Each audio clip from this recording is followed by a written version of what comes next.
On your screens right now, clips of the flooding situation in Bulacan, where water is already waist deep.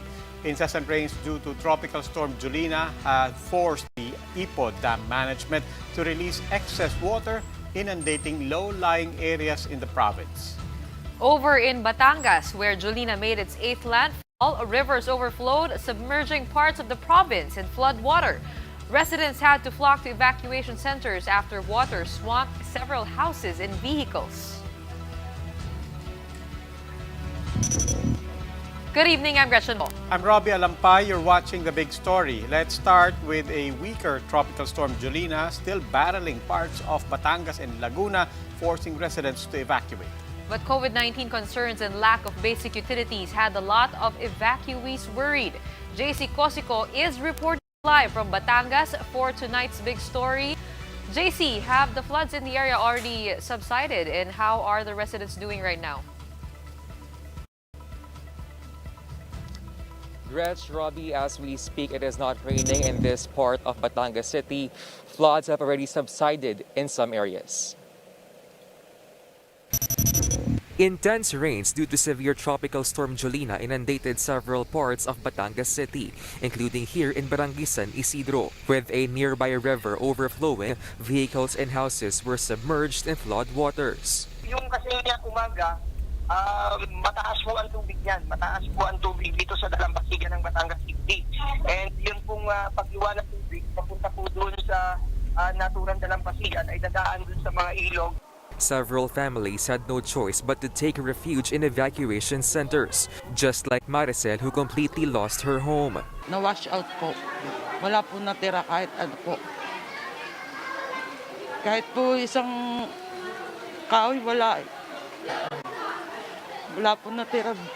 To make matters worse, the evacuation site neither had water or electricity. Mahirap po dahil may kasama po kaming PWD at mga senior po, tsaka po bata ay sobra din banas, malamok.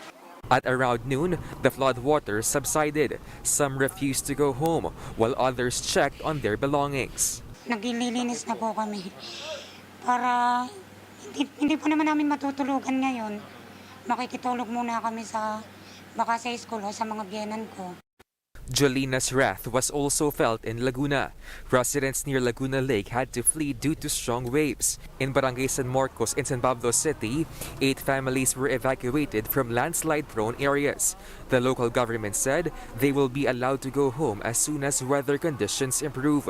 But fears of COVID-19 worry evacuees. Natatakot po, kaya nga po sabi ko magmamask kayo. Hindi po pwedeng wala kayong mask.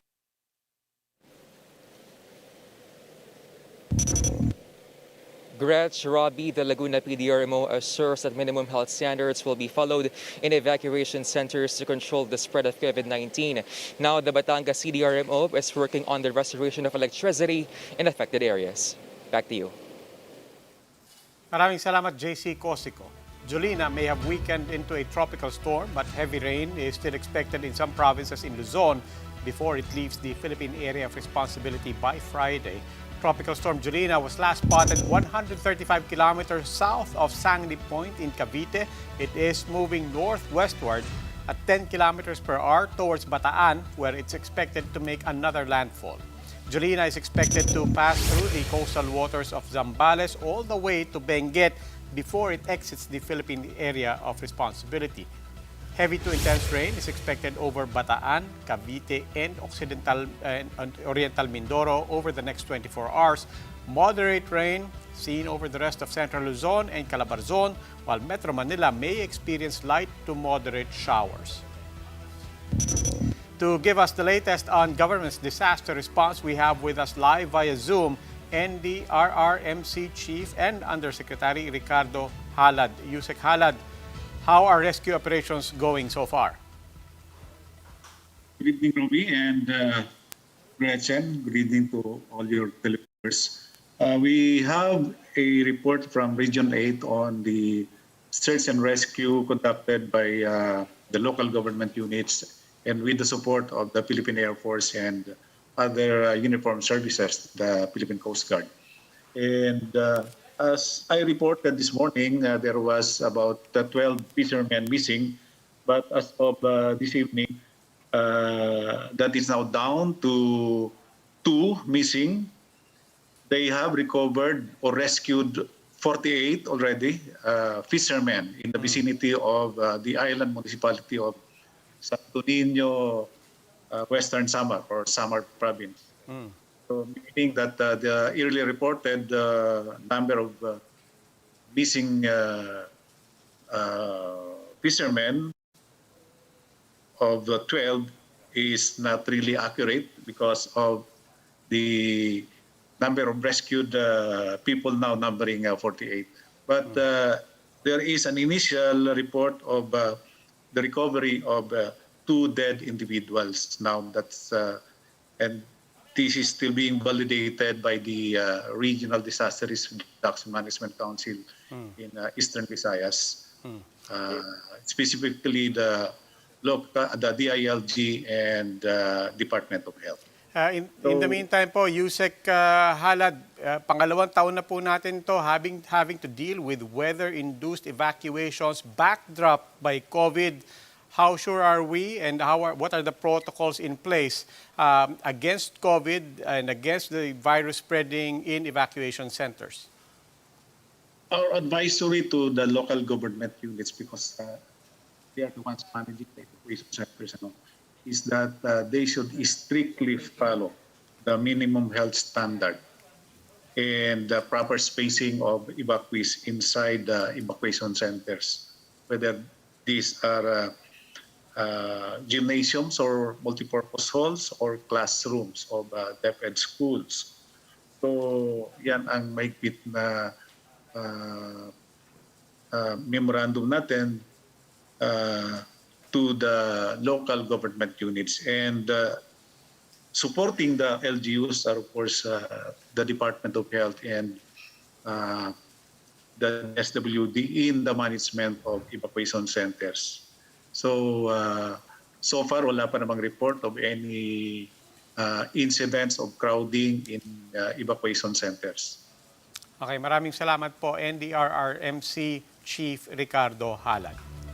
Signal number 2 is still up in Metro Manila and some parts of Luzon. These would include Northern Oriental Mindoro, Northern Occidental Mindoro, Central Quezon, Batangas, Cavite, Laguna, Rizal, Southern Bulacan, Pampanga, Bataan, Zambales, and Tarlac. Signal number 1, meanwhile, has been raised over Marinduque, La Union, the southern parts of Benguet, Nueva Vizcaya, and Aurora, Pangasinan, Nueva Ecija, the rest of Bulacan, North and South Quezon, that would include Polillo Islands, and the central parts of Oriental Mindoro and Occidental Mindoro. As Jolina weakens, Typhoon Kiko, on the other hand, has intensified. The typhoon was last spotted at over 1,000 kilometers east of central Luzon, packing winds of up to 175 kilometers per hour and gustiness of up to 215 kilometers per hour. Over the next 12 hours, it is seen to approach the northeastern section of mainland Cagayan before heading towards the vicinity of extreme northern Luzon. Pag-asa expects Bagyong Kiko to continue intensifying until Saturday, when it's likely to reach its peak intensity of 185 to 205 kph. No signal warnings are currently in effect due to Typhoon Kiko, but Pag-asa says it's likely for signals to be hoisted for provinces in northern Luzon later tonight or by tomorrow morning. These are the other big stories tonight. It may be rainy outside, but things are already heating up in the political scene as 2 groups formally announced their standard bearers for the 2022 polls. With very little window time to adjust, business owners had to cancel plans to resume operations after government backtracked on its move to ease curbs in NCR. Churches likewise blasted authorities for their flip-flopping decision. And 90s kids woke up sobbing on Wednesday after TV icon Steve of Blue's Clues surprised them with a closure they never knew they needed. These big stories after the break.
still watching The Big Story. I'm Robbie Alampay. And I'm Gretchen Ho. Some local officials expressed frustration over the government's move to defer GCQ and granular lockdowns in Metro Manila. But a government health expert says it is all for the best as it buys them time to bring down cases. Mobile journalist Jacob Lazaro has this story.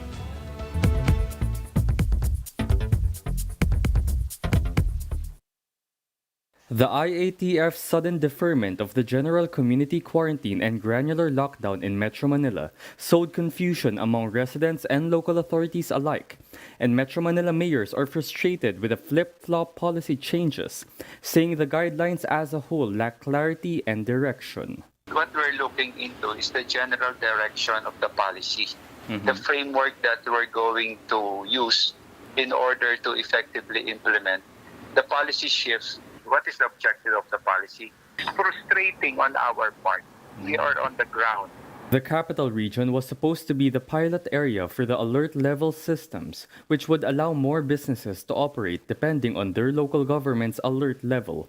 From alert level 1, the most lenient, to alert level 4, the most strict. Many businesses looked forward to reopen under the new system beginning Wednesday, but the new system was delayed due to the unfinished guidelines. Mayor said this meant businesses in their areas now have no choice but to keep their doors closed for an extra week. Lalo na yung mga maliliit nating negosyante na naghanda para sa pagbubukas ng kanilang mga establishment. Wala nang ang pera, yung iba nangutang na nga eh.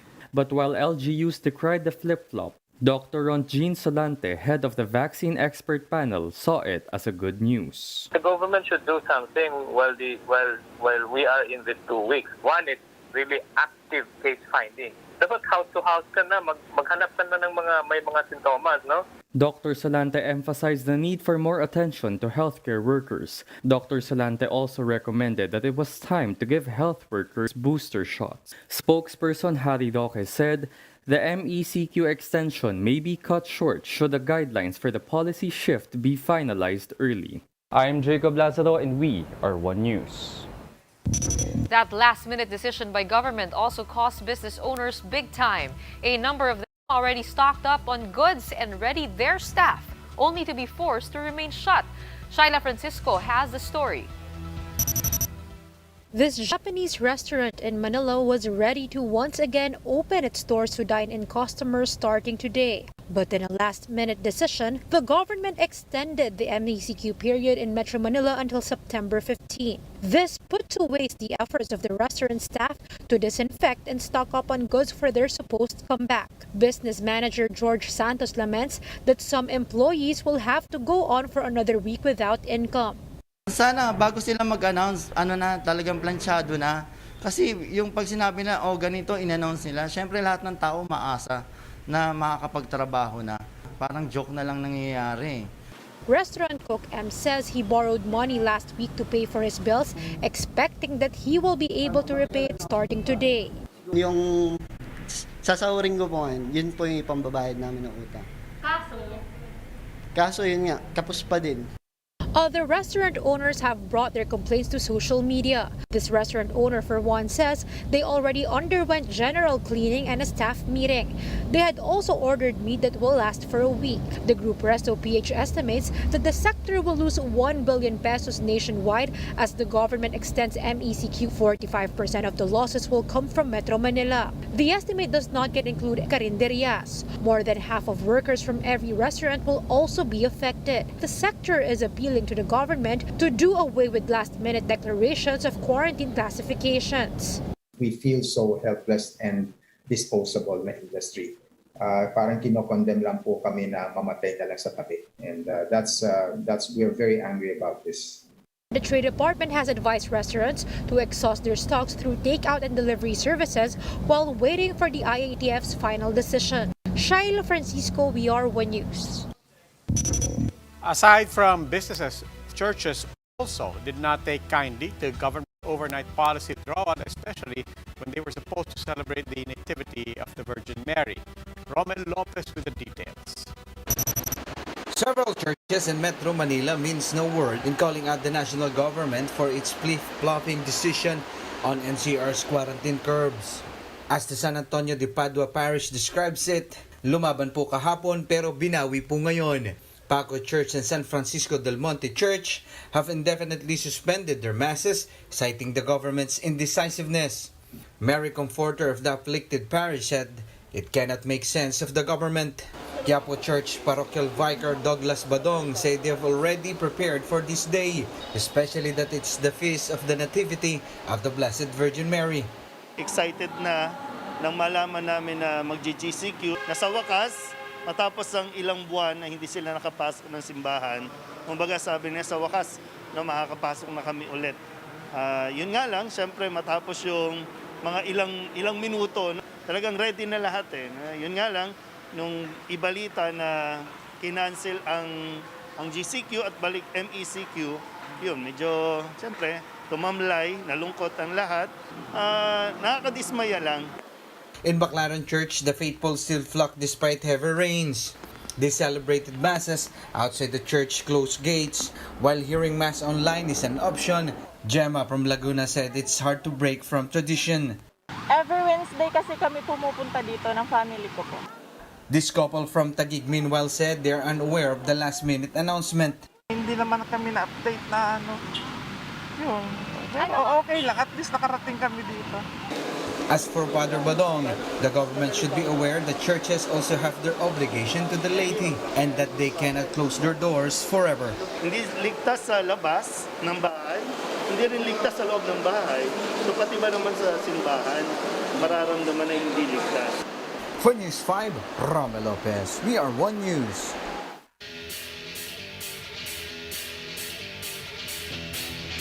Now for the big story in sports, the Cinderella run continues for Phil-Canadian Leylah Fernandez at the 2021 US Open. She outbattled world number 5 Elina Svitolina of Ukraine in the quarterfinals. After back-to-back upsets over former US Open champs Naomi Osaka and Angelique Kerber, Fernandez proved her caliber once again as she gets a ticket to her first ever Grand Slam semi-final. Despite the fierce comeback by Svitolina during the final set tiebreak, Fernandez showed her composure to ultimately give her the victory. Fernandez will face either second seed Arina Sabalenka of Belarus or Czech's 8th seed Barbora Krejcikova in the semifinals. Game, stop match, Fernandez. Leylah Fernandez is into the semi-finals of the US Open. Time for another quick break. When we return, Senators Lacson-Sotto officially announced their bid for 2022 under a banner of Katapangan, Kakayahan at Katapatan, while PDP-Laban are sticking to their top bets who have yet to accept the endorsement.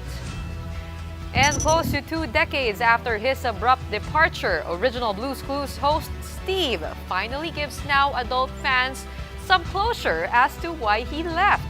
His message? Find out or hear it after the break.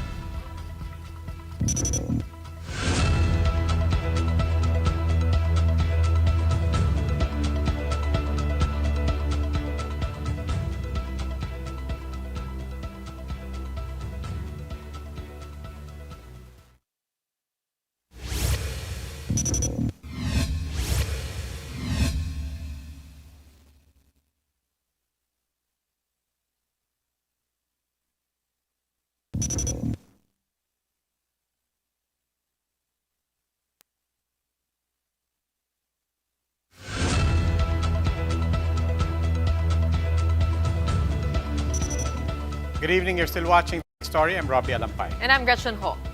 Senators Ping Lacson and Tito Sotto have made it official. The road to Malacanang 2022 starts now. The two formally announced their candidacy, banking on their years as public servants. Mayan Los Baños has a story. Ang tambalan na totoong may KKK.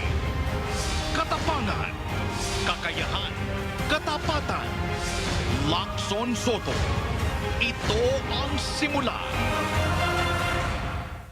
Senator Ping Lacson and Senate President Tito Sotto formally launched their tandem for the 2022 elections on Wednesday.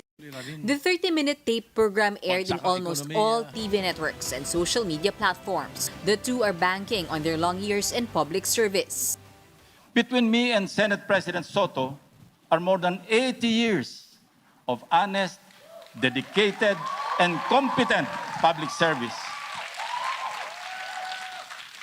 Mayroon kaming sapat na kakayahan, katapatan, at katapangan upang pamunuan ng ating bansa at upang muling bumangon sa ating pagkakalugmok.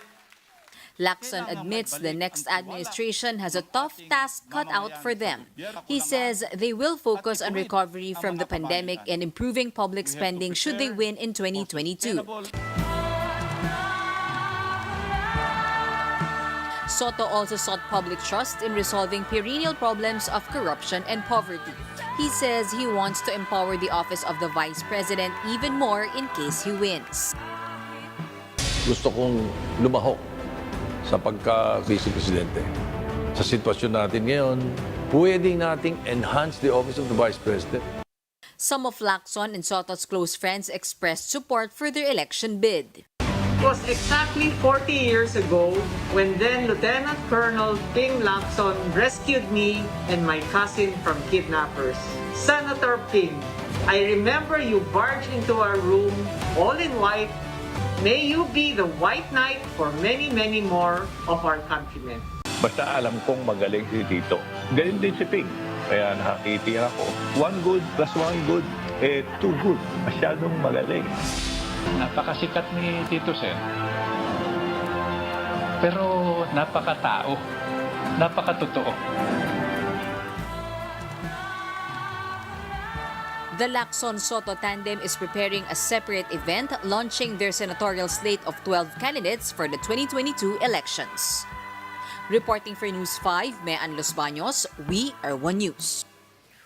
Over in PDP-Laban, they hit another roadblock after Senator Bongo once again declined his nomination as their presidential bet. Jenny Dongon has the details. The Kusi faction of PDP-Laban is sticking to their guns in the 2022 polls. They proclaim Senator Bongo as their standard-bearer, forming a tandem with President Rodrigo Duterte. The party also announced the names of 8 candidates for the senatorial slate. And while President Duterte accepted the nomination, Senator Bongo declined the endorsement. Hindi po ako interesadong tumakbo sa pagkapangulo sa darating na halalan at wala po akong hangarin na makipagkumpetensya sa pinakamataas na posisyon sa bansa. But PDP-Laban Secretary General Attorney Melvin Matibag said they are still hoping that the senator will accept the official endorsement. But should Senator Go reject the position once again, Matibag says President Duterte could choose his partner for the upcoming polls. Malay natin, we'll continue praying. We urge our membership and our leadership to continue praying and continue to convince the most qualified and most logical candidate of PDP-Laban as the president. Yun naman yung na-inadapt ng body. So we'll stand by that and I hope Senator Go will finally consider. The president, in his speech, remains confident of the party's chances next year. He also once again defended Health Secretary Francisco Duque amid corruption issues. He revealed that he personally ordered Duque to do away with biddings for the purchase of medical items. This came amid a Senate probe into the billion pesos worth of contracts awarded to suspicious firm Pharmali. Ngayon itong unspent, sabi ng COA, wala namang corruption at walang nawala. And yet they tried to foil so many side issues. Pangsisira lang. At ako sasabihin ko sa inyo, kung totoo man yan, I will resign. For News 5, Jenny Dongon, we're One News.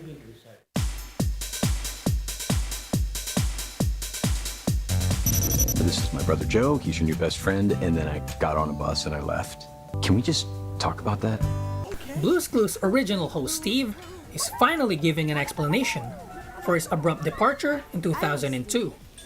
In time for the show's 25th anniversary, a bespectacled Steve, already with less hair, a cap, it's still in that iconic green striped polo, addressed no grown-up fans whom he may have left broken-hearted. I just kind of got up and went to college. And that was really challenging, by the way. Steve said that in the years that followed, he got to use his mind and take a step at a time, which allowed him to do many of the things he wanted in his life. Steve also commended fans who have already come a long way beyond clues. And now it's what? Student loans and jobs and families, and it's just so amazing, right? I guess I just He wanted to thanked say millennial viewers that after for all the these person years- that he is today and assured them of one thing. I guess I just wanted to say that after all these years, I never forgot you. Ever. Since the video's release, Steve and Blue's Clues were among Twitter's trending topics. And I'm super glad we're still friends. Thanks for listening. You look great, by the way. Whatever it is you're doing, it's working. Nick Garcia, We Are One News. So Gretch, may closure ka na. Alam ko, isa yan sa mga unang lalaki sa buhay mo. Sarap pala ng pakiramdam may closure. Masakit yung ghosting eh. Pero actually, hindi ko na napansin yun eh. Ngayon ko lang naramdaman kanina, pinapanood ko. Sabi ko, wow, bakit ang emotional ko? Ayan. I mean, I loved him. I mean, parang napapanood mo lang sa TV, nakatambay ka, nag-homework ka, tapos makakikita mo sa television. Not just for kids, for entire family. Sa totoo lang, Blue's Clues yung first birthday party ng anak ko. Wow! So 1-year-old. he was a friend to the entire family. Oo, kasi ako, mga 5 years Wala ago. lang tayo. Grabe bumawi si Steve. Na-commentan pa yung you look great daw. Oh. Sana all may closure. Well, speaking of closure, that wraps up today's Big Story. Catch us again tomorrow at 8 p.m. on Signal Channels 8 and 250. Please like our Facebook page, One News. For more in-depth analysis, visit our webpage, onenews.ph. Mask on. Wash hands. SK Say Philippines, I'm Robbie Alampay. And I'm Gretchen Ho. We are One News. Have a good evening.